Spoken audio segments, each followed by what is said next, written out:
Hello friends, previous lecture में हम लोग पैकिंग एफिशिएंसी इन एससीसी और पैकिंग एफिशिएंसी इन बीसीसी के बारे में डिस्कस कर चुके हैं। आज हम लोग packing efficiency in FCC face centred cubic crystal lattice के बारे में डिस्कस करेंगे। तो चलिए without wasting time I come on the topic packing efficiency in FCC. चलिए हम जानते हैं packing efficiency is equal to होता क्या है, volume occupied by atoms in unit cell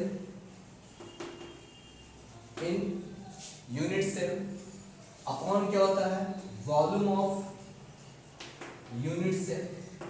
volume occupied by atom in unit cell upon क्या होता है, वॉल्यूम ऑफ यूनिट सेल। लेकिन हमें जो पैकिंग एफिशिएंसी निकालना है, किसमें निकालना है, पैकिंग एफिशिएंसी इन एफसीसी। इसलिए हम कह सकते हैं यहां पर कि volume occupied by atoms in FCC, volume occupied by atom in FCC और अपॉन क्या हो गया, volume of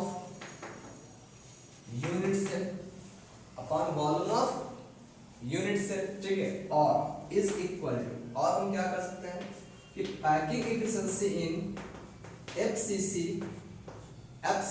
is equal to volume occupied by atom in FCC. और हम जानते हैं कि in case of FCC total number of atoms present in FCC is total कितना होता है, 4 होता है। ठीक है, total number of atoms present in FCC is 4। और हम जानते हैं यहाँ पर कि एफसीसी कहते किसको है, एफसीसी का मतलब होता है कि वैसा unit cell which contain lattice point at the center of each faces of the unit cell, that is called the FCC, उसे हम FCC कहते हैं। और total number of atoms present in FCC that is 4. So hence we can say volume occupied by atoms in FCC मतलब क्या होगा, volume occupied by 4 atoms in FCC। ठीक है, तो हम कह सकते हैं यहाँ पर कि volume occupied by 4 atoms in FCC और अपॉन हम क्या करेंगे, वॉल्यूम ऑफ यूनिट सेल। ठीक है, और इज इक्वल टू हम क्या कर सकते हैं, volume occupied by 4 atom in FCC is equal to क्या होता है, 4 इनटू वॉल्यूम ऑक्यूपाइड ठीक है by 1 atom in FCC upon क्या हो जाएगा यहाँ पर, वॉल्यूम ऑफ यूनिट सेल। कोई दिक्कत नहीं आता है। ठीक है, क्योंकि यहाँ लिखा volume occupied by 4 atom in FCC, तो 4 into volume occupied by 1 atom upon volume of unit cell. ठीक है, हेंस इसलिए हम कह सकते हैं कि packing efficiency in FCC, hence we can say packing efficiency in FCC is equal to क्या कर सकते हैं, 2 इनटू 2 करें 4 into volume occupied by 1 atom, और एक एटम के द्वारा ऑक्यूपाई किया गया वॉल्यूम कितना होता है, 4/3 पाई आर क्यूब। ठीक है, क्यों, क्योंकि हम जानते हैं कि ये जो एटम जो है, एटम्स मॉलिक्यूल्स और ions is assume as a sphere, उसे एक स्फीयर के रूप में अज्यूम किया गया। और हम जानते हैं कि स्फीयर का वॉल्यूम कितना होता है, 4/3 पाई आर क्यूब होता है। ठीक है, और अपॉन क्या हो जाएगा, unit cell, volume of unit cell. और यूनिट सेल यहाँ पर क्या है, क्यूबिकल लाइक का स्ट्रक्चर है। ठीक है, और क्यूब का वॉल्यूम कितना होता है, a क्यूब। ठीक है, इसके हम कहते हैं packing efficiency in FCC is equal to 4 into 4/3 pi r cube upon क्या होगा, a क्यूब। ठीक है, a क्यूब। हां, इसे हम क्या कर लेते हैं, इक्वेशन 1 ले लेते हैं। ठीक है, इसे इक्वेशन 1 ले लेते हैं। ठीक है, अब ध्यान दीजिए, अब कह रहा है,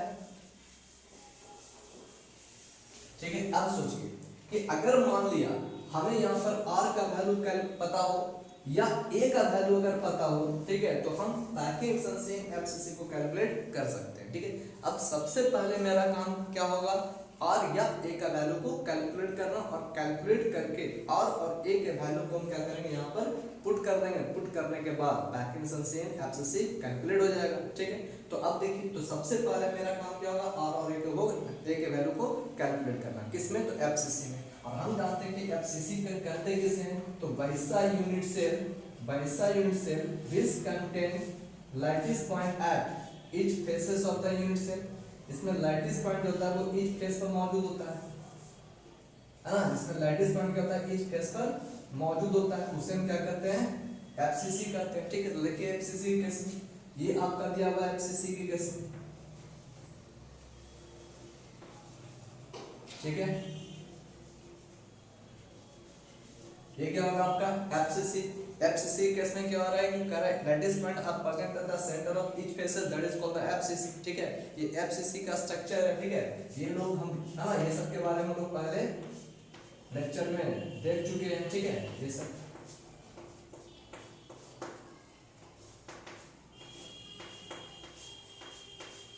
इसके बारे में हम लोग पहले लेक्चर में डिस्कस कर चुके हैं। लेकिन ठीक है, हमें यहाँ पर क्या देखना है, अब हमें क्या करना है किसी एक फेस पर कंसीडर करना है।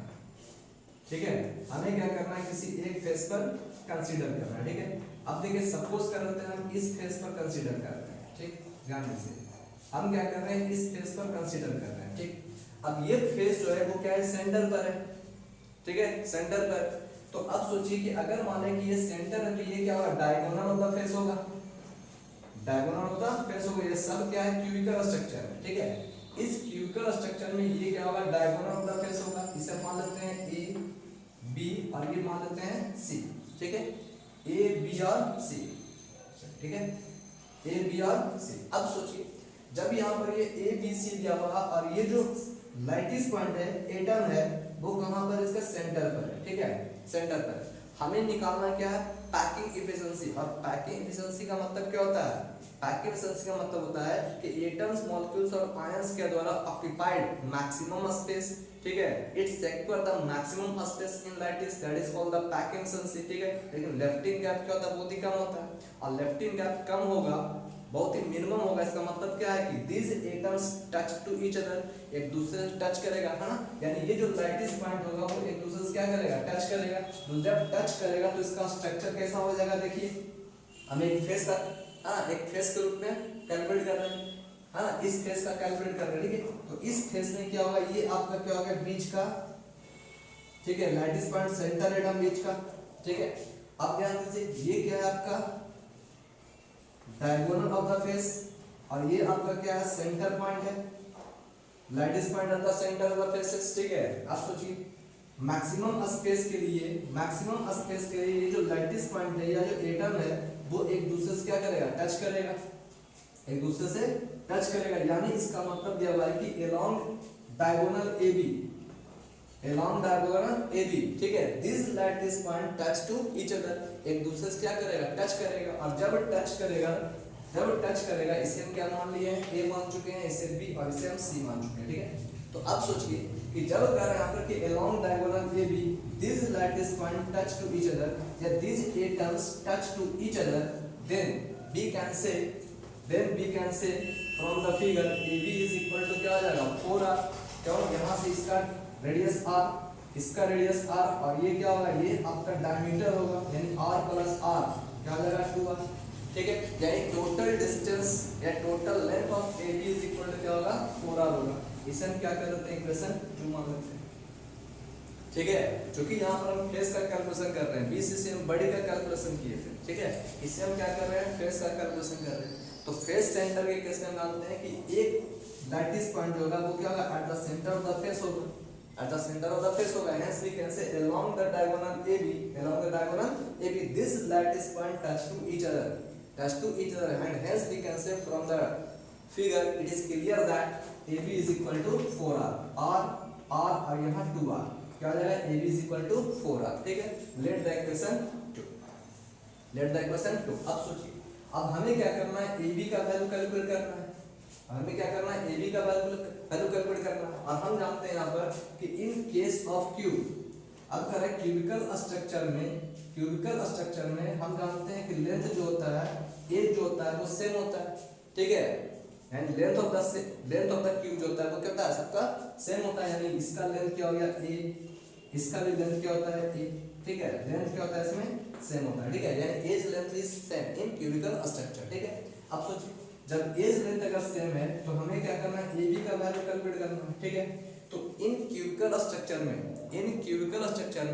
A is equal to B, यानी साइड क्या होता है A is equal to B is equal to C होता है क्यूबिकल स्ट्रक्चर में। ठीक है, और एंगल जो होता है इज इक्वल टू कितना होता है 90 डिग्री सबका 90 डिग्री, ठीक है। तो देखिए जब 90 डिग्री होगा तो पाइथागोरस थ्योरम से हम क्या कर सकते हैं, पाइथागोरस थ्योरम से हम कर सकते हैं कि AB square is equal to AC square plus BC square, AC square plus BC square.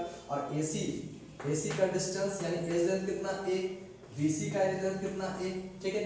इसलिए AB square is equal to क्या हो जाएगा A square plus A square, हाँ। इसलिए AB square is equal to 2A square, AB square is equal to 2A square. इसलिए हम कह सकते हैं यहाँ पर कि AB इज इक्वल टू, इसलिए AB इज इक्वल टू क्या हो जाएगा √2 इंटू साइड, √2 इंटू साइड यानी एज लेंथ a, ठीक है। तो इसलिए AB is equal to √2a। इसे हम इक्वेशन क्या कर लेते हैं 3 कर लेते हैं, ठीक। इसे इक्वेशन 3 कर लेते हैं। अब ध्यान दीजिए जब इक्वेशन 3 हम निकाल चुके हैं तो from equation 2 and 3 now from equation 2 and 3 we get, अब इक्वेशन 2 and 3 से हम क्या गेट करेंगे, देखिए तो AB और AB दोनों को कंपेयर कीजिए। AB is equal to 4R और यहाँ AB is equal to √2 into 8, ठीक है। तो दोनों से कंपेयर करने पर from equation 2 and 3 we get क्या हो जाएगा यहाँ पर 4R is equal to √2 into a। इसमें हम कह सकते हैं कि R इज इक्वल टू क्या होगा √2/4 into a। R is equal to क्या हो जाएगा यहाँ पर a अपॉन, इसे डिवाइड करेंगे तो कितना, देखिए a अपॉन 2√2, ठीक है। a अपॉन 2√2 यानी कह रहा है यहाँ पर कि FCC के केस में R का वैल्यू कितना होता है a अपॉन 2√2, ठीक है। लेकिन BCC में कितना था, BCC में √3/4a था, ठीक है। जबकि SCC में कितना था तो a/2 था, ठीक है। तो सभी को क्या करना है आपको याद रखना है। अगर R का वैल्यू याद है तो आप डायरेक्ट कैलकुलेट कर सकते हैं केवल वैल्यू पुट करके, ठीक है। तो अब देखिए तो R इज इक्वल टू क्या होगा √2/4 into a is equal to a upon 2√2, ठीक है। अब देखिए R का वैल्यू यहाँ से कैलकुलेट कर लीजिए, R का वैल्यू हम यहाँ से कैलकुलेट कर लिए। लेट द इक्वेशन 4, इसे हम क्या करते हैं इक्वेशन 4 लेट कर लेते हैं, ठीक है। यहाँ तक कोई दिक्कत, चलिए अब ध्यान दीजिए। अब कहा जाता है कि R का वैल्यू, अब हम क्या करेंगे now put the value of R in equation first.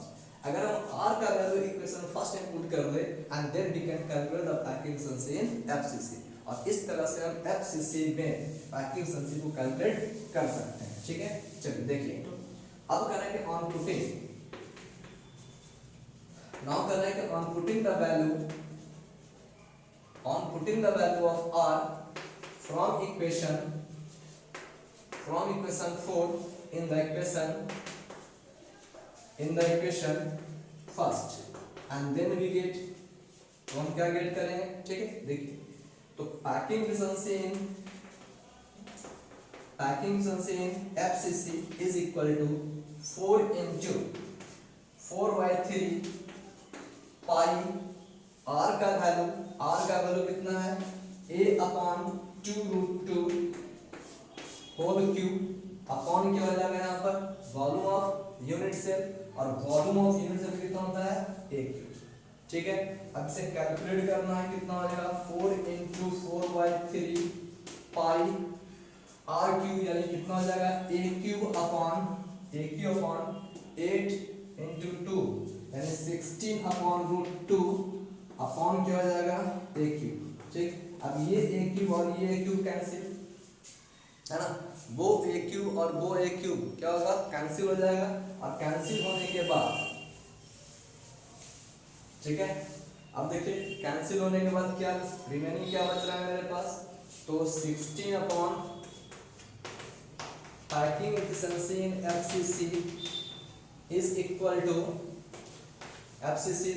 16 upon 3 pi into 1 upon 16√2 और ये क्या होगा 16 और 16 कैंसिल, क्या और बच रहा है मेरे पास अब पाई अपॉन 3√2, ठीक है 3√2। अच्छा एक चीज और, यहाँ पर हम 100 भी है ना 100 से हम भूल गए थे, ठीक है। पैकिंग एफिशिएंसी में हम 100 का यूज करेंगे, ठीक है, परसेंटेज निकालने के लिए, ठीक है। तो इसे क्या करना है, ऊपर में लिख लेना है 100 है ना। Packing efficiency is equal to क्या होता है, तो हम जानते हैं volume occupied by the atoms in unit cell upon volume of unit cell into 100 होता है, ठीक है। तो 100 यहाँ लिख दिए, ठीक। अब ध्यान से तो क्या हो जाएगा यहाँ पर इनटू 100, ठीक है, यानी 16/3 पाई इनटू 1/16√2 इनटू क्या हो जाएगा 100 इनटू 100। अब इसे कैलकुलेट करना है, इसे कैलकुलेट करेंगे, पाई का वैल्यू कितना हो जाएगा 22, ठीक है, 7 इनटू क्या हो जाएगा 1/3√2 इनटू क्या हो जाएगा, ठीक है, 100 इनटू क्या होगा 100, ठीक है। अब इसे कैलकुलेट करने पर, इसे कैलकुलेट करने पर कितना वैल्यू आएगा, तो अप्रॉक्स आएगा 74%, ठीक है। अप्रॉक्स क्या आएगा 74%, ठीक है। अब ध्यान दीजिए, तो अप्रॉक्स कितना आ रहा है 74%, यानी हम कर सकते हैं यहाँ पर कि packing efficiency FCC is equal to क्या हो जाएगा अप्रॉक्स 74%, ठीक है। यानी हम कह सकते हैं, इसका मतलब क्या हो गया कि एफसीसी में एटम के द्वारा ऑक्यूपाइड किया गया स्पेस होगा वो कितना होगा 74% होगा, ठीक है। Then lefting gap in FCC, then lefting gap in FCC वो कितना हो जाएगा ओनली 26%, ठीक है। तो एससीसी में लेफ्टिंग गैप कितना था 48% था, 48% था। बीसीसी में कितना था 32% था, और इन case of FCC the lifting gap is 26%। यानी इसका मतलब है कि सबसे ज्यादा पैकिंग एफिशिएंसी जो होता है वो एफसीसी में होता है, वो कितना होता है 74% होता है। यानी इसका मतलब क्या है, ये 74% तक मैक्सिमम स्पेस को ये सिक्योर कर सकता है, ठीक है। यानी इसमें एटम जो है गैप को जो फिल कर सकता है वो कितना परसेंट कर सकता है, तो 74% of the space of the unit cell, ठीक है। यूनिट सेल में जो अवेलेबल स्पेस है उस अवेलेबल स्पेस का 74% जो है हम एफसीसी केस में एफसीसी तरीके से फिलअप कर सकते हैं 74%, ठीक है ना। यानी पैकिंग एफिशिएंसी एफसीसी यानी एटम का जो अरेंजमेंट जो एफसीसी में होता है वो सबसे अच्छे तरीके से होता है, ठीक है। और गैप जो होता है सबसे कम होता है, इसमें गैप कितना होता है ओनली 26% होता है, और सिक्योर मैक्सिमम स्पेस होता है वो कितना होता है 74% होता है, ठीक है। तो इस तरह से हम पैकिंग एफिशिएंसी एफसीसी को कैलकुलेट कर सकते हैं, ठीक है। आई होप आपको ये वीडियो अच्छा लगा होगा। प्लीज लाइक शेयर और सब्सक्राइब जरूर करें। Thank you.